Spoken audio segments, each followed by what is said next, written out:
Hey everybody, welcome back to the Plays and Fades YouTube channel. I'm your host, GordoGambles, and welcome back to the prop drop, this time for UFC Long Island. And boy, am I happy to be back. We missed the last couple of weeks. We haven't had this video going, but we're back, and I brought an absolute banger of a guest to join me. Before we hop in, just want to let you guys know what we're covering this week. We got some prize picks, as always, some underdog. And of course, the feature of the show is going to be Thrive Fantasy. You can see that banner below me to see how you can get involved in playing it. But lots of great spots. We got an early card for us this weekend at 11 a.m. start Eastern time for some UFC Long Island. But some great fights, man. Some great fights that I'm excited to break them down with my boy CagemyIQ right here. Welcome aboard and welcome to the Plays and Fades YouTube channel.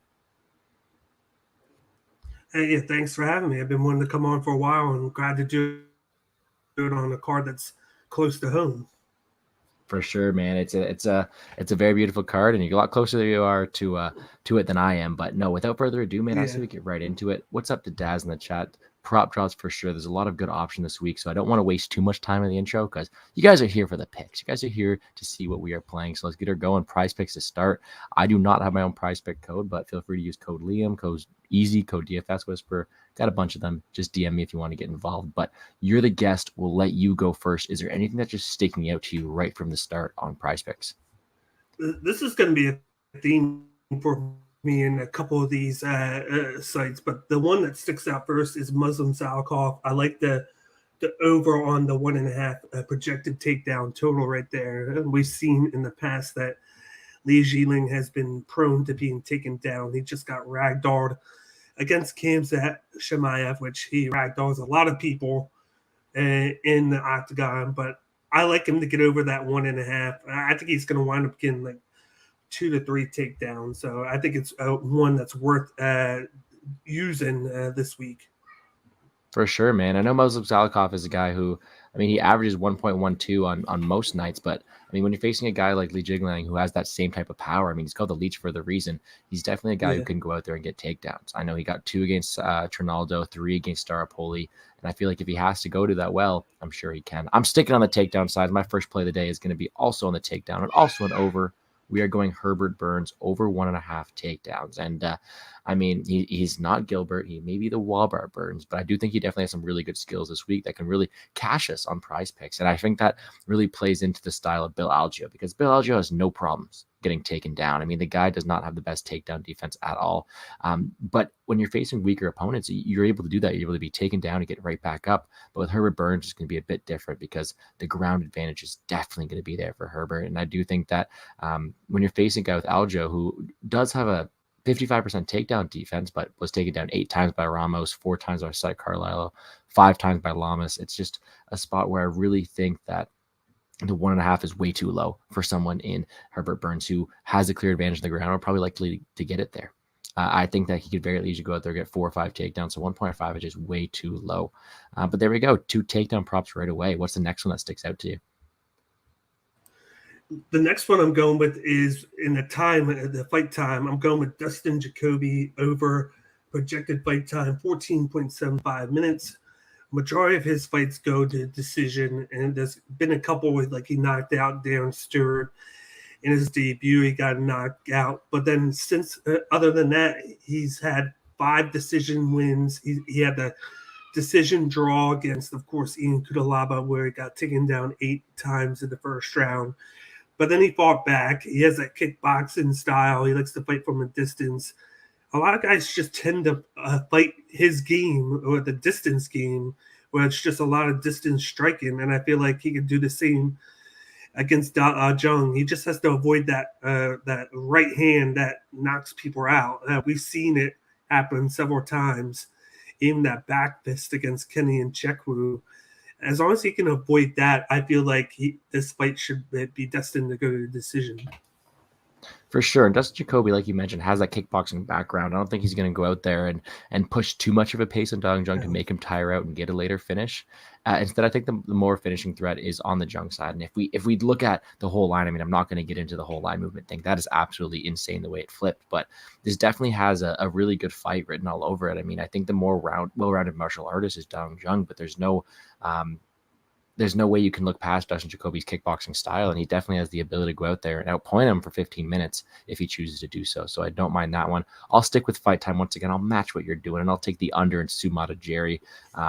Whenever there's a Matt Schnell fight, I mean, I love to take the unders there, man. Those are so fun because his nickname's Danger for a reason. Matt Schnell goes out there and he probably a killer to be killed fighter, and against a guy in Sumata Jerry who has very opposite stylistic matchups, it definitely has the opportunity to go under once again. I mean, Sumata Jerry has a bunch of knockouts on his record, and you look at Matt Schnell, who's been knocked out in the first round 5 times, or in the first 2 rounds 6 times total. Definitely that has the opportunity for that to happen again. But then we're looking at Matt Schnell, who has that crazy good ground game that I think is being overlooked this week, versus the guy Sumata Jerry's been choked out 4 times. I think it's a really interesting matchup. Sue has the power. Matt Schnell has a sneaky ground game. I think this finishes one way or the other. I think the under is the way to go. Let's continue on, though. I'll leave this one off. We're getting over to fantasy score. I know we're both DraftKings players in our own right, so let's talk about this one. There's a bunch of ways I could go here. I'm going to start off with the under in Amanda Lemos. And I think you're going to see me in a couple of these websites talk about Amanda Lemos. And whereas I do think she probably wins this fight, I just don't see her going out there and scoring takedowns, control time, or an early finish in order to get that high fantasy score. Instead, I'm seeing more of like a 70, low 80 point decision, because I don't think her strikes are necessarily like she doesn't get that much volume out there in order to score well. Same thing with the knockdown. Doesn't have the most knockdowns, doesn't have the takedown upside. I think it's really just one of these ones where, sure, she might be a decent cash option because I do think she wins the fight and she is the rightful favorite. However, I don't see her going out there and just putting on an absolute beating and knocking out Michelle Waterson. Do you agree with that one at all? I'm actually going in the opposite direction there with my pick. I'm going with the over on this one. I might be overthinking it here, but there's a lot of that out of the cage stuff going on with Waterson. Of course, she hasn't fought in a while. She's come back from that near the career-ending injury that we thought she was going to come into, but then she wound up being fine, coming back. I think it's been over a year since she's fought. But there's been talks about how she's got 2 or 3 movie parts lined up right after this fight, and it makes you think, is she going to retire afterwards? And I looked into it, and I'm like, if she's doing movies, that means after this fight, she's going to be out for a while, because that takes a lot of your time. And she got a haircut, she has a new look and everything. How much time has she really put into this? And she's going up against a knockout artist in Amanda Lemos, who really has, when she's on her game, she's on her game. She gets her opponents out in the first round. She did struggle against Angela Hill, but then I feel like everybody kind of struggles against her and either wins or loses by decision with her. She nearly knocked her out. She nearly was the first person to do that. And then she came in and put a dud against, of course, Jessica Andrade, which was a tough matchup there. And I feel like Lemos is going to come in very motivated to get that bad taste out of her mouth. And I feel like with how active she's been in, I feel like she gets it done early. And I feel like if she gets it done early, it will be easy for her to get over that over of 86.5. For sure. And I think that if you're looking from that side of things, you can definitely get to the over, no problem. For me, especially if you take the movie side of things, that's just aside from that acting career and her being done, she's not really a girl who tends to get finished. I mean, she's never been in a fight in the UFC level or Strikeforce level that has ended by KO or TKO. Instead, it's either by submission or decision. I mean, her last 8 fights in a row have been gone to decision. I do think that's the way this one goes as well. I mean, I think it's gonna be a close fight for me, and if I do think Amanda Lemos wins. She's got the better striking range, power, size, and all that stuff. But I'm excited to go head to head on you. So this will be fun. So there you go, first DraftKings target for you. But I'll end it off with one last play on Prize Picks, and I'm going to go to the picture of that's not Jack Shore, but we're going to go the under here on Jack Shore's takedown. I do think that he's not the guy to go out there and really push a grappling heavy pace. He's actually going to be the better striker and therefore be this more stand-up guy. I know that Ricky Simone, who averages 11 takedowns for 15 minutes, something like that. He's going to be the guy who's going to be pushing forward, wanting to grapple. And I think that's really Simone's game plan, whereas Shore knows he's going to have the striking and technical ability on the feet and therefore is going to want to keep it there. I don't think he's going to go out there and score more than 2 takedowns, but this is one where I hope you're on the same side as me for that as well. Yeah, I think Ricky Simone in 4 or 5 of his fights, he's gone over 7 takedowns. So he's a type of guy that this is like a BJJ versus wrestling matchup, and I always give the edge to the wrestler when it comes to the takedowns because they have the more easier transitions into the clinch than Brazilian Jiu-Jitsu artists. I'm with you on that, but I'm going to go with my one of my last ones. I'm going to go with in points. I'm going to go with the over on Brian Ortega fantasy score 96.5. One thing I like about the main event is the fact that you have extra time to add to your point total. It's one of the things I always look at. I always look at the main event, who's in it, and the potential that you can get. And this is the type of matchup where you got Brian Ortega. He has that karate background, high level jiu-jitsu. Of course, he's one of the star pupils of the Gracies out in California. And then you got Yair Rodriguez, who has the Taekwondo background. He's going to probably average over 20 to 30 leg kicks in his matchups. He does priority leg kicks over the striking, but when he gets the striking going, he is very vicious. I think this is going to be a big time battle, but I like the Ortega to win this. But then he's going to have a lot of stuff integrated into this. He's going to have the striking. If you look at the Volkanovski matchup, he had over 100 strikes, 2 takedowns, and I believe he had 2 or 3 submission attempts in that fight alone. So had he won that fight, he would have been really good in fantasy. But because he lost, they kind of downgraded it. I think he's going to win. Like I have him winning by submission, guillotine, round 3 in this one. I just feel like he's going to pull on like a similar game plan where he's been working on the takedowns. I think he's going to have a couple of takedowns. I don't think he's going to get over 100 strikes. I think maybe 70 to 80 significant. And then he's going to have a couple of submission attempts there. And I think he's going to connect on a guillotine in round 3. I just love the matchup for him. I love the fact that if you watch the last fight for Yair Rodriguez, he got taken down 3 times by Max Holloway. That's the first time I think Max Holloway has had a takedown in the last 10 fights. And he got 3 of them in a main event fight. So, if he's going to do it, Brian Ortega is going to prioritize that. He's going to get a couple of them, and I think he capitalizes and gets a guillotine victory on one of them.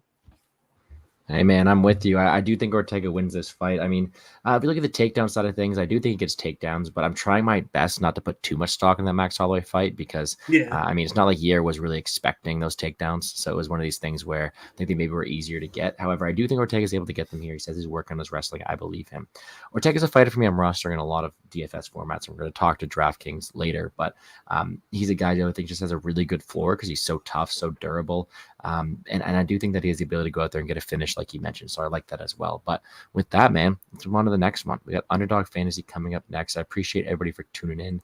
Let's get the next one going here. So this one, don't have much of a code for either. We'll get a code for the last one, but Underdog Fantasy. I got my plays up on the screen, so I'm going to spoil a couple of them. But before I get to it, what are you liking on this card? I'll let you go first. On this card, one of them I have on there. I like the Muslim Salikoff, of course. You see there the takedowns. I love the over. I said it before. That's one of the themes of the night for me. I think he's going to get them pretty easily in this matchup. Even though, like I said before, Li Jiling has that tall body frame, I feel like Muslim Salikoff is going to be able to get under it, get inside of him, and take him down. It's going to be more so that moving forward, getting the Li Jiling to move backwards to make the takedowns easier. And I think he's going to get 2 or 3. So that one takedown over under to me is very, very low to me. I think the 1.5 one was a better line, in my opinion. Yeah, for sure, dude. I like that one there. My 2 plays really to start off are very similar, and I think I can talk them together as in Jack Shore and Punahele Soriano are the better strikers in their respective matchups. Therefore, I don't see them being the aggressor to get takedowns at all. With Jack Shore, we talked about him earlier. This time, instead of betting him at 2 takedowns, he's now at 2.5. I'll take the under even more there. But with Punahele Soriano, I mean, he's facing Dalcha. We know that Dalcha is a very scary guy, if I'm being honest, but he's going to have that background as well. And I don't think that Punahele is going to be the guy to go out there proactively grapple. I think that instead Punahele is going to defend those takedowns properly and try to go for a knockout. Another likely outcome is Punahele's incredible power, right? So if we look at him, his win condition, what is he going to do? He's either going to stuff the takedowns and win a slower decision, or he's going to go out there and knock somebody out, right? So if you're betting on Punahele Soriano, how much does his offensive grappling come into play? And I don't think it comes into play that much. Therefore, I'm looking at the unders on both Jack Shore and Punahele Soriano's takedowns. I'll get one more in there before I pass it over to you. Let's go with the over and the takedowns for Dang Jung. It's rivals, so which one do you think is going to get more? The line's at 0.5. I do think that the better grappler is Dang Jung. We all know that Dustin Jacoby is not a grappler. He's a kickboxer. He's good at it, but again, not a grappler. And when you're looking at a takedown line, like how often do you see someone Dustin Jacoby going for takedowns? I mean, sure, he landed one his last fight and one against Ian Kutalaba, but really no takedowns in the other rest of his fights. So I do think that Dang Jung, with his grappling upside here, is going to be the one to go for the more of those takedowns. What's your next play here on Underdog? I'm going to go with one of my picks that not a lot of people are probably going to go with. It's right down there on the bottom. I'm going with Emily Ducote over on the significant strikes, 60.5. I feel like this is a really good play for me in this matchup. Jessica Penny's really only going to challenge her. I feel like in the grappling, I think Penny's better with the grappling. I feel like Emily Ducote's going to get into her warehouse early. She's going to keep it standing. She has really good hooks. She has a decent jab. She likes to mix the leg kicks and the striking all day. I feel like she's going to keep the pace quick to keep Penny from taking her down. She might get taken down once, but I feel like she's going to be able to rack up the significant strikes just because she has the far significant advantage on the feet. So I really like the Emily Ducote with the over on the significant strikes. I'm with you on the Jack Shore under 2.5 takedowns. I feel like Ricky Simone's going to have the better advantage there with the takedowns. Like I said, I always prefer the wrestler over the BJJ when it comes to takedowns. I could see this either Jack Shore keeps it standing and then he uses that long length and that kickboxing background that he has to piece Simone up, or I could see Ricky Simone taking him down 3, 4, maybe 5 times and riding that fight out to decision. But I don't see Jack Shore doing much on the takedowns. And then I'm going to go with the under with Soriano as well with the takedowns, because I feel like he's one of the guys that has fallen in love with the striking. He's trying to knock guy out in the first round, and then he usually overdoes it. He hasn't really put it together where he's been able to like just leave it a little bit each round where he takes chances. He puts it all into the first round, and I feel like this fight could go to decision.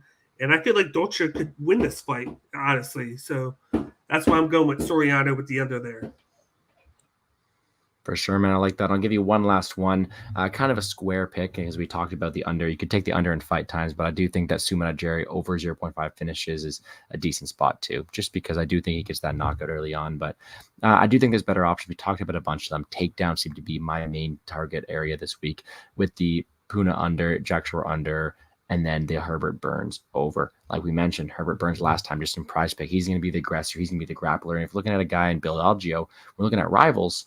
Why would Bill Algeo like to go for those takedowns? He's not going to have the grappling advantage. He's actually going to be giving Herbert Burns more of a chance if he does take down Herbert Burns. Therefore, I do think Burns is able to take down Bill Algeo because it's not that hard of a task, and do it repetitively, and that is probably his win condition as well. So the over 1.5 takedowns for Herbert Burns as well as the rivals is a good look. But with that, we're two-thirds of the way there. We got one left, and it is the big one. You can see it down below. That is the Thrive Fantasy app. And when you're using Thrive Fantasy, if you're signing up for the first time, make sure to use code GORDO, 100% deposit match, and some free $20 tickets. Who doesn't love that, right? But let's get into it. First things first, you are my guest. We'll put your up right now. Tell me about your favorite target this week. I think people know where it's going with this one, but Muslim Salikov, tell me about him. You're muted, my friend. with this one, you got Salkov over the 1.5 knockdowns and takedowns. You could pretty much take the knockdowns out of this. I think he's going to get over just with the takedowns itself. 1.5 to me is like a small amount. I think he's going to get 2 to 3 takedowns. Like I said before, this is a guy that prides himself on the wrestling and grappling. I think he gets it down to avoid the striking Li Jiling. And this is a fight that could be on the mat for 2/3 of the fight if it goes his way. So I think the 1.5 is a low number there. So I definitely got the over there. Yeah, and when we're playing an app like Thrive Fantasy, I mean, their contests are built to the way where you enter 5 as well as some backups, and then you get to see points based on their success rate or what the chance of it happening. So for one like this in Muslim Salikov, 95 points to the over is looking pretty good there. There's some easier ones such as Li Jingling not to get a knockdown, the under 65. Brian Ortega under 2.5 sub-attempts is 80 points. So you want those higher points. You want almost in the hundreds, and Muslim Salikov is right there. And I don't mind it. I know we've been talking about it all day. I don't mind that spot, but my turn. I know we talked about the other side. We talked about Amanda Lembo's fantasy score under, but I am on her significant strike over. And let me tell you why, man. I mean, if we look at the other two apps, it's a lot higher. Underdog for Amanda Lemos had 69.5.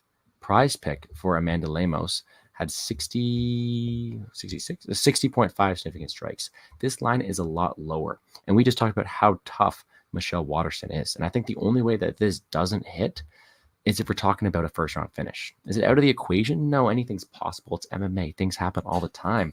But Michelle Waterson has been in a decision 8 times, never been finished to strikes. 8 times in a row, and never been finished to strikes. I do think she's tough enough to keep it going and going to that decision. And 38.5 is not that big of a number at all. I mean, we can pull up some stats for you here, but I really think that if it goes to decision, unless Michelle Waterson's game plan is to hold her down there for all 15 minutes, which is going to be a tough task, especially in those earlier rounds, you have to think that over hits. Amanda Lemos hit the over in the Hill fight, hit the over in the every fight she's been to decision. And I do think this one is another one that goes to decision. So give me the over. That's my favorite play. If you want to talk about anything else on this slate, I know we can't give away too many because there's only 5 picks you got to make, but I do think that this fight's going to be really fun. I think that it does stay standing and that the under is a decent look here because I don't think he's going to go to the grappling or attempt to sub at all. But is there anything else you're liking in Thrive? I'm going to go with the one that pays out a lot in the points. It's Brian Ortega over 2.5 sub attempts. I think over 5 rounds that's a really great play there because I feel like every time that he gets close to somebody, he's always trying to lock in a sub attempt on somebody. And in his last one, he had 3.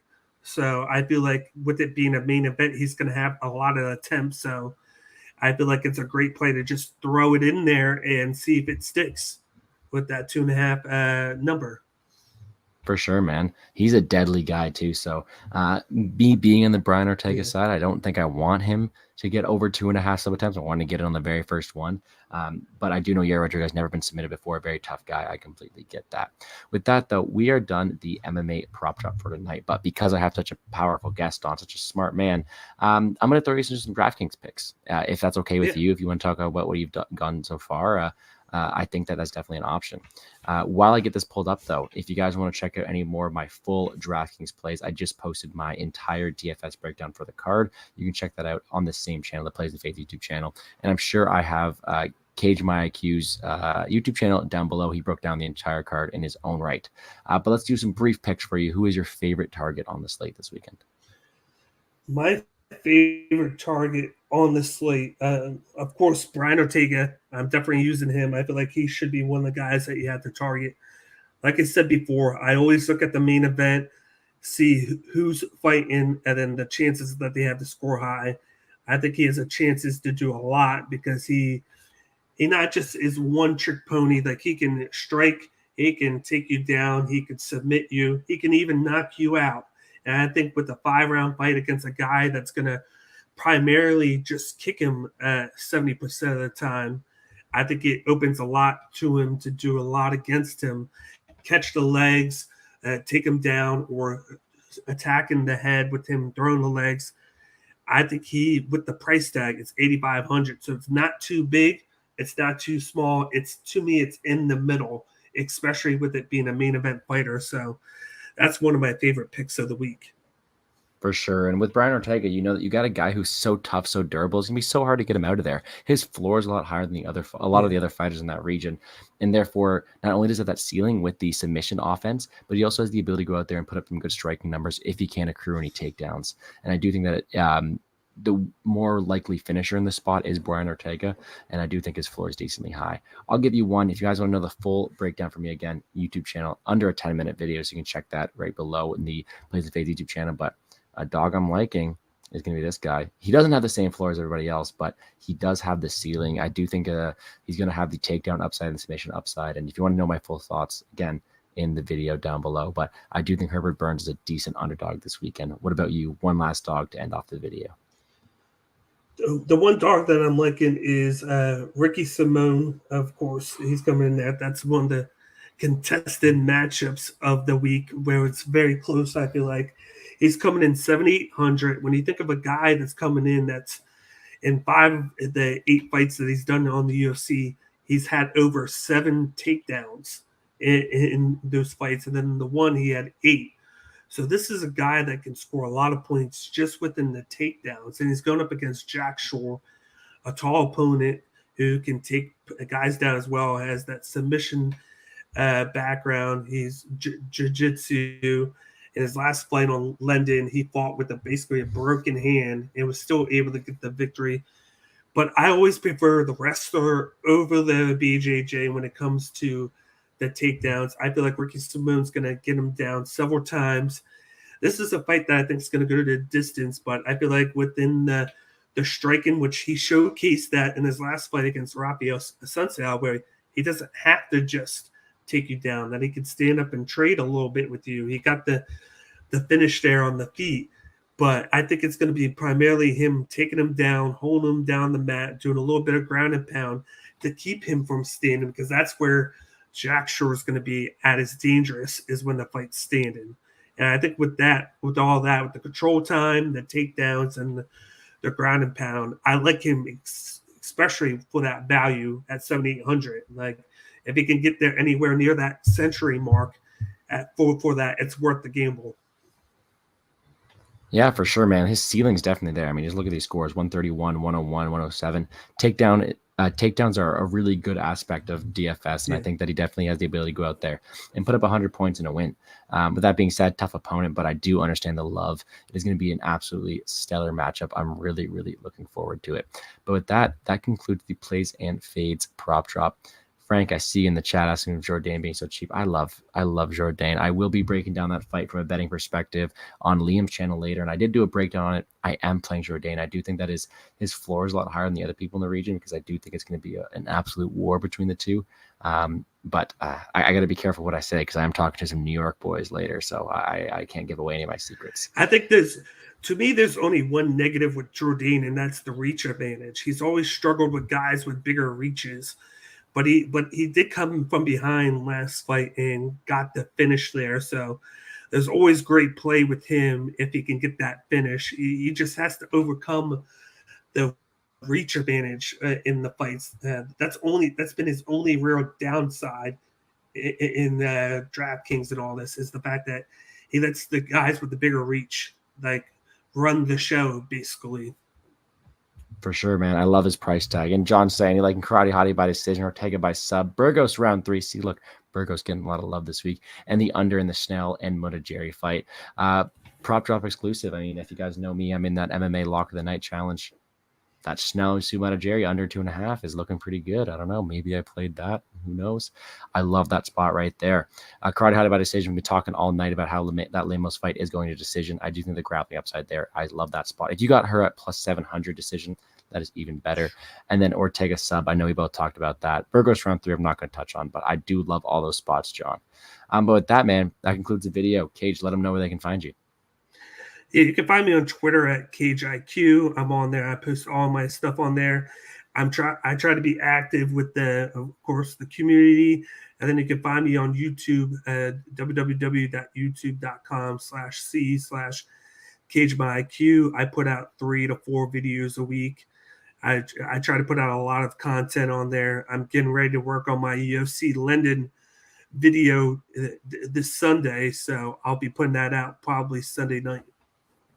There you go, man. And if you guys don't want to type that all out, it is linked in the description down below. Yeah. So I put that in there for you, no problem. But no, I really appreciate you coming on the show tonight. For everybody who are watching live, thank you for hanging out with us.